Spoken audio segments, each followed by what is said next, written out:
खुद इस लड़ाई को लड़ने की ठानी है। ये पूरी मुहिम पीपल ड्रिवन है। साथियों, देशवासियों की संकल्प शक्ति के साथ एक और शक्ति इस लड़ाई में हमारी सबसे बड़ी ताकत है, वो है देशवासियों की सेवा शक्ति। वास्तव में इस महामारी के समय हम भारतवासियों ने ये दिखा दिया है कि सेवा और त्याग का हमारा विचार केवल हमारा आदर्श नहीं है, बल्कि भारत की जीवन पद्धति है। और हमारे यहाँ तो कहा गया है, सेवा परमो धर्मः। सेवा स्वयं में सुख है, सेवा में ही संतोष है। आपने देखा होगा कि दूसरों की सेवा में लगे व्यक्ति के जीवन में कोई डिप्रेशन या तनाव कभी नहीं दिखता। उसके जीवन में, जीवन को लेकर उसके नजरिए में भरपूर आत्मविश्वास, सकारात्मकता और जीवंतता प्रतिपल नजर आती है। साथियों, हमारे डॉक्टर्स, नर्सिंग स्टाफ, सफाई कर्मी, पुलिसकर्मी, मीडिया के साथी, ये सब जो सेवा कर रहे हैं, उसकी चर्चा मैंने कई बार की है। मन की बात में भी मैंने उसका जिक्र किया है। सेवा में अपना सब कुछ समर्पित कर देने वाले लोगों की संख्या अनगिनत है। ऐसे ही एक सज्जन है तमिलनाडु के सी मोहन। सी मोहन जी मदुरई में एक सैलून चलाते हैं। अपनी मेहनत की कमाई से इन्होंने अपनी बेटी की पढ़ाई के लिए 5 लाख रुपए बचाए थे, लेकिन इन्होंने ये पूरी राशि इस समय जरूरतमंदों, गरीबों की सेवा के लिए खर्च कर दी। इसी तरह अगरतला में ठेला चलाकर जीवन यापन करने वाले गौतम दास जी अपनी रोजमर्रा की कमाई की बचत में से हर रोज दाल चावल खरीदकर जरूरतमंदों को खाना खिला रहे हैं। पंजाब के पठानकोट से भी एक ऐसा ही उदाहरण मुझे पता चला। यहाँ दिव्यांग भाई राजू ने दूसरों की मदद से जोड़ी गई छोटी सी पूंजी से 3000 से अधिक मास्क बनवाकर लोगों में बांटे। भाई राजू ने इस मुश्किल समय में करीब 100 परिवारों के लिए खाने का राशन भी जुटाया। देश के सभी इलाकों से विमेन सेल्फ हेल्प ग्रुप के परिश्रम की भी अनगिनत कहानियां इन दिनों हमारे सामने आ रही है। गांवों में, छोटे कस्बों में हमारी बहनें, बेटियां हर दिन हजारों की संख्या में मास्क बना रही हैं। तमाम सामाजिक संस्थाएं भी इस काम में इनका सहयोग कर रही हैं। साथियों, ऐसे कितने ही उदाहरण हर दिन दिखाई और सुनाई पड़ रहे हैं। कितने ही लोग खुद भी मुझे नमो ऐप और अन्य माध्यमों के जरिए अपने प्रयासों के बारे में बता रहे हैं। कई बार समय की कमी के चलते मैं बहुत से लोगों का, बहुत से संगठनों का, बहुत सी संस्थाओं का नाम नहीं ले पाता हूं। सेवा भाव से लोगों की मदद कर रहे ऐसे सभी लोगों की मैं प्रशंसा करता हूं, उनका आदर करता हूं, उनका तहे दिल से अभिनंदन करता हूं। मेरे प्यारे देशवासियों, एक और बात जो मेरे मन को छू गई है, वो है संकट की इस घड़ी में इनोवेशन। तमाम देशवासी गांवों से लेकर शहरों तक, हमारे छोटे व्यापारियों से लेकर स्टार्टअप तक, हमारी लैब्स कोरोना के खिलाफ लड़ाई में नए नए तरीके इजाद कर रहे हैं, नए नए इनोवेशन कर रहे हैं। जैसे नासिक के राजेंद्र यादव का उदाहरण बहुत दिलचस्प है। राजेंद्र जी नासिक में सतना गांव के किसान हैं। अपने गांव को कोरोना संक्रमण से बचाने के लिए उन्होंने अपने ट्रैक्टर से जोड़कर एक सैनिटाइजेशन मशीन बना ली है और ये इनोवेटिव मशीन बहुत प्रभावी तरीके से काम कर रही है। इसी तरह मैं सोशल मीडिया में कई तस्वीरें देख रहा था। कई दुकानदारों ने 2 गज की दूरी के लिए दुकान में बड़े पाइपलाइन लगा लिए हैं, जिसमें एक छोर से वो ऊपर से सामान डालते हैं और दूसरी छोर से ग्राहक अपना सामान ले लेते हैं। इस दौरान पढ़ाई के क्षेत्र में भी कई अलग अलग इनोवेशन शिक्षकों और छात्रों ने मिलकर किए हैं। ऑनलाइन क्लासेस, वीडियो क्लासेस, उसको भी अलग अलग तरीकों से इनोवेट किया जा रहा है। कोरोना की वैक्सीन पर हमारी लैब्स में जो काम हो रहा है, उस पर तो दुनिया भर की नजर है और हम सबकी आशा भी। किसी भी परिस्थिति को बदलने के लिए इच्छा शक्ति के साथ ही बहुत कुछ इनोवेशन पर भी निर्भर करता है। हजारों सालों की मानव जात की यात्रा लगातार इनोवेशन से ही इतने आधुनिक दौर में पहुंची है। इसलिए इस महामारी पर जीत के लिए हमारी ये विशेष इनोवेशंस भी बहुत बड़ा आधार है। साथियों, कोरोना के खिलाफ लड़ाई का यह रास्ता लंबा है। एक ऐसी आपदा जिसका पूरी दुनिया के पास कोई इलाज ही नहीं है, जिसका कोई पहले का अनुभव भी नहीं है, तो ऐसे में नई नई चुनौतियां और उसके कारण परेशानियां हम अनुभव भी कर रहे हैं। ये दुनिया के हर कोरोना प्रभावित देश में हो रहा है और इसलिए भारत भी इससे अछूता नहीं है। हमारे देश में भी कोई वर्ग ऐसा नहीं है जो कठिनाई में न हो, परेशानी में न हो। और इस संकट की सबसे बड़ी चोट अगर किसी पर पड़ी है तो हमारे गरीब, मजदूर, श्रमिक वर्ग पर पड़ी है। उनकी तकलीफ, उनका दर्द, उनकी पीड़ा शब्दों में नहीं कही जा सकती। हम में से कौन ऐसा होगा जो उनकी और उनके परिवार की तकलीफों को अनुभव न कर रहा हो। हम सब मिलकर इस तकलीफ को, इस पीड़ा को बांटने का प्रयास कर रहे हैं। पूरा देश प्रयास कर रहा है। हमारे रेलवे के साथी दिन रात लगे हुए हैं। केंद्र हो, राज्य हो, स्थानीय स्वराज की संस्थाएं हो, हर कोई दिन रात मेहनत कर रहे हैं। जिस प्रकार रेलवे के कर्मचारी आज जुटे हुए हैं, वे भी एक प्रकार से अग्रिम पंक्ति में खड़े कोरोना वॉरियर्स ही है। लाखों श्रमिकों को ट्रेनों से और बसों से सुरक्षित ले जाना, उनके खाने पीने की चिंता करना, हर जिले में क्वारंटाइन केंद्रों की व्यवस्था करना, सभी की टेस्टिंग, चेकअप, उपचार की व्यवस्था करना, ये सब काम लगातार चल रहे हैं और बहुत बड़ी मात्रा में चल रहे हैं। लेकिन साथियों, जो दृश्य आज हम देख रहे हैं, इससे देश को अतीत में जो कुछ हुआ उसके अवलोकन और भविष्य के लिए सीखने का अवसर भी मिला है। आज हमारे श्रमिकों की पीड़ा में हम देश के पूर्वी हिस्से की पीड़ा को देख सकते हैं।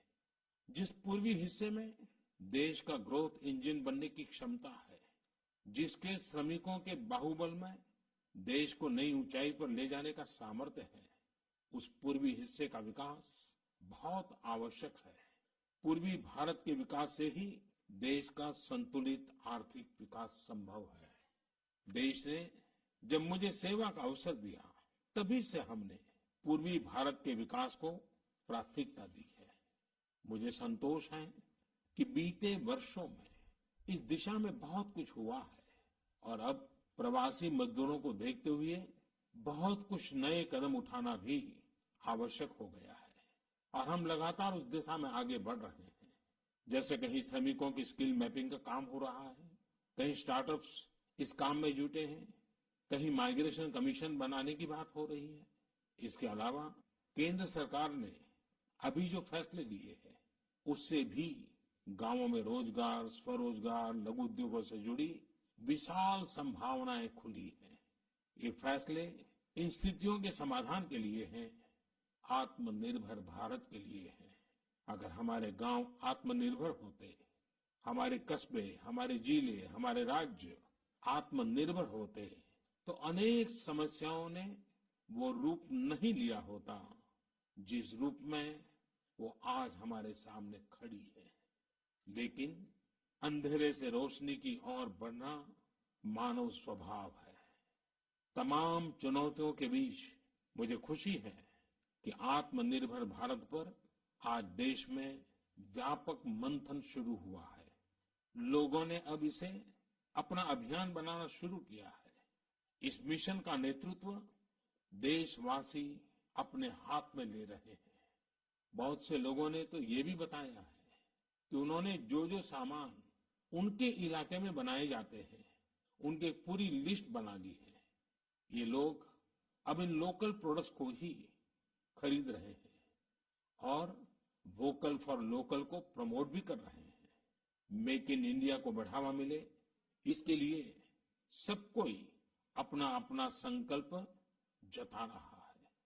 बिहार के हमारे एक साथी श्रीमान हिमांशु ने मुझे नमो ऐप पर लिखा है कि वो एक ऐसा दिन देखना चाहते हैं जब भारत विदेश से आने वाले आयात को कम से कम कर दे, चाहे पेट्रोल, डीजल, ईंधन का आयात हो, इलेक्ट्रॉनिक आइटम्स का आयात हो, यूरिया का आयात हो या फिर खाद्य तेल का आयात हो। मैं उनकी भावनाओं को समझता हूं। हमारे देश में कितनी ही ऐसी चीजें बाहर से आती हैं जिन पर हमारे ईमानदार टैक्स पेयर्स का पैसा खर्च होता है, जिनका विकल्प हम आसानी से भारत में तैयार कर सकते हैं। असम के सुदीप ने मुझे लिखा है कि वो महिलाओं के बनाए हुए लोकल बैम्बू प्रोडक्ट्स का व्यापार करते हैं और उन्होंने तय किया है कि आने वाले 2 वर्ष में वे अपने बैम्बू प्रोडक्ट को एक ग्लोबल ब्रांड बनाएंगे। मुझे पूरा भरोसा है आत्मनिर्भर भारत अभियान इस दशक में देश को नई ऊंचाई पर ले जाएगा। मेरे प्यारे देशवासियों, कोरोना संकट के इस दौर में मेरी विश्व के अनेक नेताओं से बातचीत हुई है, लेकिन मैं एक सीक्रेट जरूर आज बताना चाहूंगा। विश्व के अनेक नेताओं की जब बातचीत होती है तो मैंने देखा इन दिनों उनकी बहुत ज्यादा दिलचस्पी योग और आयुर्वेद के संबंध में होती है। कुछ नेताओं ने मुझसे पूछा कि कोरोना के इस काल में ये योग और आयुर्वेद कैसे मदद कर सकते हैं। साथियों, अंतर्राष्ट्रीय योग दिवस जल्द ही आने वाला है। योग जैसे जैसे लोगों के जीवन से जुड़ रहा है, लोगों में अपने स्वास्थ्य को लेकर जागरूकता भी लगातार बढ़ रही है। अभी कोरोना संकट के दौरान भी ये देखा जा रहा है कि हॉलीवुड से हरिद्वार तक घर में रहते हुए लोग योग पर बहुत गंभीरता से ध्यान दे रहे हैं। हर जगह लोगों ने योग और उसके साथ साथ आयुर्वेद के बारे में और ज्यादा जानना चाहा है, उसे अपनाना चाहा है। कितने ही लोग जिन्होंने कभी योग नहीं किया, वे भी या तो ऑनलाइन योग क्लास से जुड़ गए हैं या फिर ऑनलाइन वीडियो के माध्यम से भी योग सीख रहे हैं। सही में योग कम्युनिटी, इम्यूनिटी और यूनिटी सबके लिए अच्छा है। साथियों, कोरोना संकट के इस समय में योग आज इसलिए भी ज्यादा अहम है क्योंकि ये वायरस हमारे रेस्पिरेटरी सिस्टम को सबसे अधिक प्रभावित करता है। योग में तो रेस्पिरेटरी सिस्टम को मजबूत करने वाले कई तरह के प्राणायाम है जिनका असर हम लंबे समय से देखते आ रहे हैं। ये टाइम टेस्टेड टेक्निक्स हैं जिसका अपना अलग महत्व है। कपालभाति और अनुलोम विलोम प्राणायाम से अधिकतर लोग परिचित होंगे, लेकिन भस्त्रिका, शीतली, भ्रामरी जैसे कई प्राणायाम के प्रकार है जिसके अनेक लाभ भी है। वैसे आपके जीवन में योग को बढ़ाने के लिए आयुष मंत्रालय ने भी इस बार एक अनोखा प्रयोग किया है। आयुष मंत्रालय ने माई लाइफ माई योग नाम से अंतर्राष्ट्रीय वीडियो ब्लॉग उसकी प्रतियोगिता शुरू की है। भारत ही नहीं, पूरी दुनिया के लोग इस प्रतियोगिता में हिस्सा ले सकते हैं। इसमें हिस्सा लेने के लिए आपको अपना 3 मिनट का एक वीडियो बना करके अपलोड करना होगा। इस वीडियो में आप जो योग या आसन करते हुए वो करते हुए दिखाना है और योग से आपके जीवन में जो बदलाव आया है उसके बारे में भी बताना है। मेरा आपसे अनुरोध है, आप सभी इस प्रतियोगिता में अवश्य भाग लें और इस नए तरीके से अंतर्राष्ट्रीय योग दिवस में आप हिस्सेदार बनिए। साथियों, हमारे देश में करोड़ों करोड़ गरीब दशकों से एक बहुत बड़ी चिंता में रहते आए हैं। अगर बीमार पड़ गए तो क्या होगा? अपना इलाज कराएं या फिर परिवार के लिए रोटी की चिंता करें? इस तकलीफ को समझते हुए इस चिंता को दूर करने के लिए ही करीब 1.5 साल पहले आयुष्मान भारत योजना शुरू की गई थी।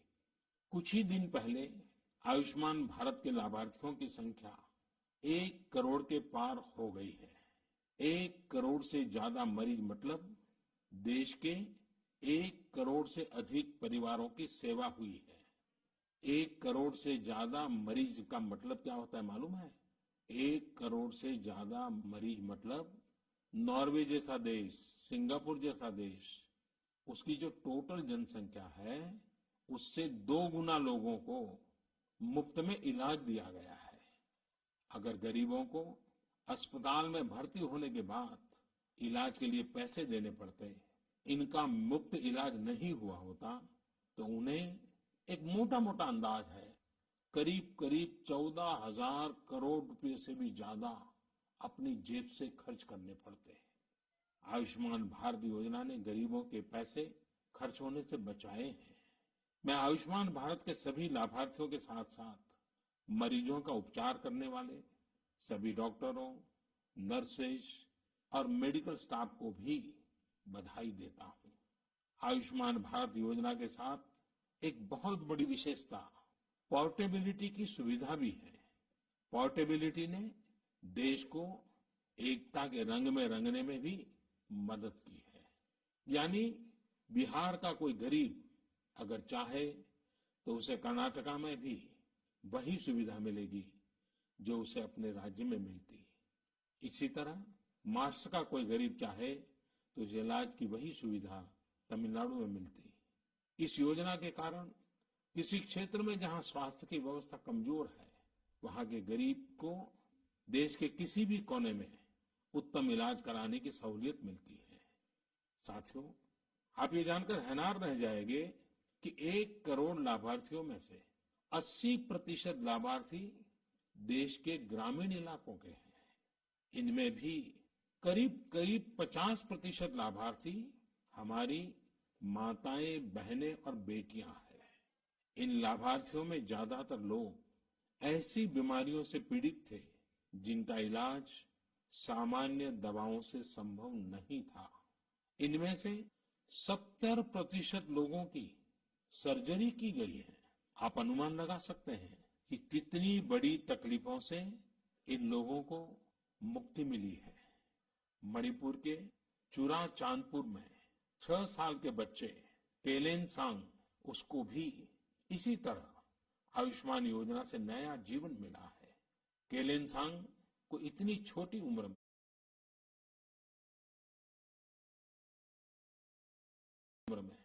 ब्रेन की गंभीर बीमारी हो गई। इस बच्चे के पिता दिहाड़ी मजदूर हैं और मां बुनाई का काम करती है। ऐसे में बच्चे का इलाज कराना बहुत कठिन हो रहा था। लेकिन आयुष्मान भारत योजना से अब उनके बेटे का मुफ्त इलाज हो गया है। कुछ इसी तरह का अनुभव पुडुचेरी की अमूर्था वल्ली जी का भी है। उनके लिए भी आयुष्मान भारत योजना संकट मोचक बनकर आई है। अमूर्था वल्ली जी के पति की हार्ट अटैक से दुखद मृत्यु हो चुकी है। उनके 27 साल के बेटे जीवा को भी हार्ट की बीमारी थी। डॉक्टर्स ने जीवा के लिए सर्जरी की सलाह दी थी, लेकिन दिहाड़ी मजदूरी करने वाले जीवा के लिए अपने खर्च से इतना बड़ा ऑपरेशन करवाना संभव ही नहीं था। लेकिन अमूर्था वल्ली ने अपने बेटे का आयुष्मान भारत योजना में रजिस्ट्रेशन करवाया और 9 दिनों बाद बेटे जीवा के हार्ट की सर्जरी भी हो गई। साथियों, मैंने आपको सिर्फ 3-4 घटनाओं का जिक्र किया। आयुष्मान भारत से तो ऐसी 1 करोड़ से अधिक कहानियां जुड़ी हुई है। ये कहानियां जीते जागते इंसानों की हैं। दुख तकलीफ से मुक्त हुए हमारे अपने परिवारजनों की है। आपसे मेरा आग्रह है, कभी समय मिले तो ऐसे व्यक्ति से जरूर बात करिएगा जिसने आयुष्मान भारत योजना के तहत अपना इलाज कराया हो। आप देखेंगे कि जब एक गरीब बीमारी से बाहर आता है तो उसमें गरीबी से लड़ने की भी ताकत नजर आने लगी है। और मैं हमारे देश के ईमानदार टैक्स पेयर से कहना चाहता हूं, आयुष्मान भारत योजना के तहत जिन गरीबों का मुफ्त इलाज हुआ है, उनके जीवन में जो सुख आया है, संतोष मिला है, उस पुण्य के असली हकदार आप भी हैं।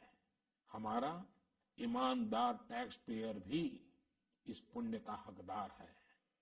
मेरे प्यारे देशवासियों, एक तरफ हम महामारी से लड़ रहे हैं, तो दूसरी तरफ हमें हाल में पूर्वी भारत के कुछ हिस्सों में प्राकृतिक आपदा का भी सामना करना पड़ा है। पिछले कुछ हफ्तों के दौरान हमने पश्चिम बंगाल और उड़ीसा में सुपर साइक्लोन अम्फान का कहर देखा। तूफान से अनेकों घर तबाह हो गए, किसानों को भी भारी नुकसान हुआ। हालात का जायजा लेने के लिए मैं पिछले हफ्ते उड़ीसा और पश्चिम बंगाल गया था। पश्चिम बंगाल और उड़ीसा के लोगों ने जिस हिम्मत और बहादुरी के साथ हालात का सामना किया है, प्रशंसनीय है। संकट की इस घड़ी में देश भी हर तरह से वहां के लोगों के साथ खड़ा है। साथियों, एक तरफ जहां पूर्वी भारत तूफान से आई आपदा का सामना कर रहा है, वहीं दूसरी तरफ देश के कई हिस्से टिड्डियों या लोकस के हमले से प्रभावित हुए हैं। इन हमलों ने फिर हमें याद दिलाया है कि ये छोटा सा जीव कितना नुकसान करता है।